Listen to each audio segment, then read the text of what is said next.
నాకు నేనుగా నేనేది చేయలేదు కానీ నా తండ్రి చిత్తం ఏముందో దాన్నే నేను నెరవేర్చానని చెప్పాడు. అంటే దీని అర్థం ఏంటంటే యేసుక్రీస్తు తన జీవితకాలం అంతా కూడా ఒక పసిపిల్లవాడు ఎలాగ తల్లిదండ్రుల మీద ఎలాగైతే ఆధారపడి ఉంటాడో అలాగా యేసుక్రీస్తు తండ్రి చిత్తాన్ని నెరవేర్చడంలో ఒక చిన్న పిల్లవాడిలాగా చేశాడు. తనకి ఎంత వయసు వచ్చినా, అనుభవం వచ్చినా, జ్ఞానం వచ్చినా కానీ అవన్నిటినీ పక్కన పెట్టి తగ్గించుకోవడం అంటే అదే.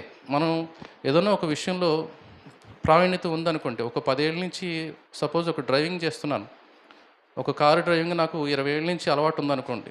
ఎవరో చిన్నపిల్లవాడు వచ్చి ఇది ఇలా కాదు ఇలాగని చెప్తే మనం వెంటనే ఏం చేస్తామంటే నీకు అసలు కారు ఎప్పుడైనా నడిపావా అని అడుగుతాం.